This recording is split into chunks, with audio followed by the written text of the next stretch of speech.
यदा यदा हि धर्मस्य ग्लानिर्भवति भारते अभ्युत्थानम् अधर्मस्य तदा आत्मानं सृजामि अहम्। हे भारत अर्जुन, जब जब धर्म की हानि होती है और अधर्म की वृद्धि होती है तब तब मैं साकार रूप से लोगों के सम्मुख प्रकट होता हूँ। भगवान श्री कृष्ण के जन्म दिवस जन्माष्टमी के पावन अवसर पर आप सभी को बहुत सारी शुभकामनाएं। विष्णु के शक्तिशाली अवतारों में से एक श्री कृष्ण ने धरती पर मानव के रूप में जन्म लिया। इस दिन को हम जन्माष्टमी के रूप में मनाते हैं। श्री कृष्ण का जन्म भाद्रपद कृष्णा अष्टमी को मथुरा में यदुवंश में हुआ था। वे राजा कंस के भांजे थे और देवकी व वसुदेव के पुत्र थे। इनका पालन पोषण नंद बाबा व यशोदा मैया ने किया। श्री कृष्ण के सैकड़ों नाम हैं, लेकिन जो प्रसिद्ध 21 नाम हैं वो आपके सामने प्रस्तुत हैं। आकर्षण करने की शक्ति भक्ति की तरफ लोगों को आकर्षित किया, इसलिए कृष्ण कहलाए। सांवले रंग के होने के कारण श्याम कहलाए।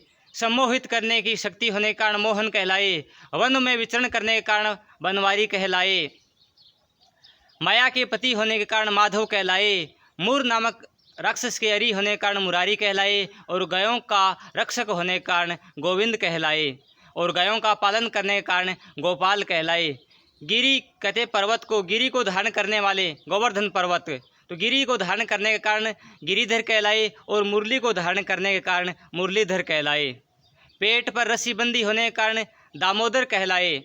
और केसी नामक दैत्य का वध करने के कारण केशव कहलाए। कंस के अरी होने के कारण कंसारी कहलाए। मधु नामक दैत्य का वध करने के कारण मधुसूदन कहलाए।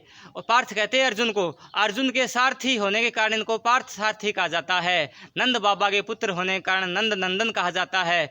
निधियाँ हैं उनके पास, इसलिए उनको मुकुंद कहा जाता है। और गोपियों का स्वामी होने के कारण इनको गोपीनाथ कहा जाता है। भगवान वसुदेव के पुत्र होने के कारण इनको वासुदेव कहा जाता है। और इन्होंने इंद्रियों को जीत लिया था, इसलिए इनको ऋषिकेश कहा जाता है। सुदर्शन चक्र धारण करते हैं, इसलिए इनको चक्रधारी कहा जाता है। तो ये श्री कृष्ण के 21 पर्यायवाची हैं। मध्यकाल में दरबारी कवियों ने कृष्ण साहित्य में जोड़ तोड़ करके भ्रामक प्रचार प्रसार किया, लेकिन भक्त कवियों ने कृष्ण की महिमा का गुणगान किया। श्री कृष्ण ने सुदामा के साथ मित्रता निभाई, द्रौपदी की रक्षा की, अनेक आतताई राजाओं को सुधारा, राक्षसों का वध किया और पापियों का उद्धार किया।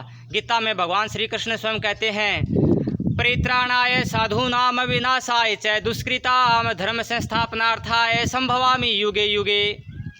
श्री कृष्ण के जीवन से हमें यह शिक्षा मिलती है कि हमारे आसपास का वातावरण कितना भी नकारात्मक हो, हमें सभी बाधाओं का सामना साहस व समझदारी से करना चाहिए और सकारात्मक सोच के साथ अपने कर्तव्य मार्ग पर आगे बढ़ना चाहिए।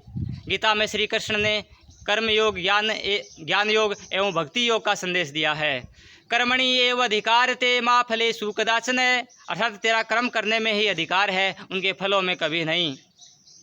महाभारत का वन सूत्रधार किया भारतवर्ष का उद्धार, गीता का ज्ञान देकर श्री कृष्ण ने किया मानव जीवन साकार, किया मानव जीवन साकार। जय श्री कृष्णा, जय श्री कृष्णा। श्री कृष्ण जन्माष्टमी की पुनः शुभकामनाएं। जय श्री कृष्णा।